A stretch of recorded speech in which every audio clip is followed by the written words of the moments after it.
ರಾಜ್ಯದಲ್ಲಿ ಮುಖ್ಯಮಂತ್ರಿ ಸಿದ್ದರಾಮಯ್ಯ ನೇತೃತ್ವದ ರಾಜ್ಯ ಸರ್ಕಾರ ಅಧಿಕಾರಕ್ಕೆ ಬಂದು 2.5 ವರ್ಷಗಳು ಕಳೆದಿದ್ದು ಅಭಿವೃದ್ಧಿಯನ್ನು ಸಂಪೂರ್ಣವಾಗಿ ಕಡೆಗಣಿಸಲಾಗಿದೆ ಎಂದು ಸಂಸದ ಗೋವಿಂದ ಕಾರಜೋಳ ವಿಜಯಪುರದಲ್ಲಿಂದು ತಿಳಿಸಿದ್ದಾರೆ. ರಾಜ್ಯ ಸರ್ಕಾರದ ವೈಫಲ್ಯಗಳನ್ನು ಮರೆಮಾಚುವ ಉದ್ದೇಶದಿಂದ ಜಾತಿ ಗಣತಿ ವಿಷಯವನ್ನು ಕೈಗೆತ್ತಿಕೊಂಡಿದ್ದಾರೆ. ತರಾತುರಿಯಲ್ಲಿ ಜಾತಿ ಗಣತಿ ಮಾಡುವುದನ್ನು ಕೂಡಲೇ ನಿಲ್ಲಿಸಿ ವೈಜ್ಞಾನಿಕವಾಗಿ ಜಾತಿ ಗಣತಿ ನಡೆಸುವ ಅಗತ್ಯವಿದೆ ಎಂದು ಹೇಳಿದರು. ಪರಿಶಿಷ್ಟ ಸಮುದಾಯದಲ್ಲಿ ಒಳ ಮೀಸಲಾತಿ ಕಲ್ಪಿಸುವ ಸಂಬಂಧ ನ್ಯಾಯಮೂರ್ತಿ ನಾಗಮೋಹನ್ ದಾಸ್ ನೇತೃತ್ವದ ಆಯೋಗ ನೀಡಿದ್ದ ವರದಿಯನ್ನು ಬದಿಗೆ ಸರಿಸಿ ತಮಗೆ ಹೇಗೆ ಬೇಕೋ ಹಾಗೆ ಮೀಸಲಾತಿಯನ್ನು ಮುಖ್ಯಮಂತ್ರಿ ಸಿದ್ದರಾಮಯ್ಯ ಹಂಚಿಕೆ ಮಾಡಿದ್ದಾರೆ.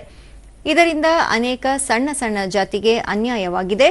ಇದನ್ನು ರಾಜ್ಯ ಸರ್ಕಾರ ಸರಿ ಮಾಡಬೇಕು, ಇಲ್ಲದಿದ್ದರೆ ರಾಜ್ಯಾದ್ಯಂತ ಹೋರಾಟ ನಡೆಸಲಾಗುವುದು ಎಂದರು.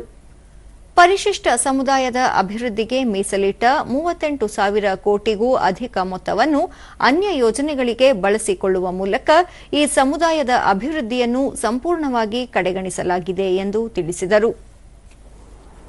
ಅವರಿಗೆ ನೀವು ಅನ್ಯಾಯ ಮಾಡುವಂಥ ಕೆಲಸ ಆಗಬಾರದು ಅಂತೇಳಿ ನಾನು ಹೇಳಲಿಕ್ಕೆ ಬಯಸ್ತೇನೆ. ಮತ್ತು ಅವಮಾನ ಮಾಡ್ತಕ್ಕಂಥ ಕೆಲಸ ಮಾಡಿದರೆ ಅವ್ರ ವರದಿನ ಮೂಲಿಗೆ ಹೋಗೋದು. ಅದಕ್ಕೆ ನಾನು ಸಿದ್ದರಾಮಯ್ಯನವ್ರಿಗೆ ಹೇಳಲಿಕ್ಕೆ ಬಯಸ್ತೇನೆ, ನೀವು ಇದನ್ನೇ ಮುಂದುವರಿಸಿದ್ದಾದರೆ ನಾವು ಇಡೀ ರಾಜ್ಯದಲ್ಲಿ ಹೋರಾಟವನ್ನು ಮಾಡ್ತೇವೆ.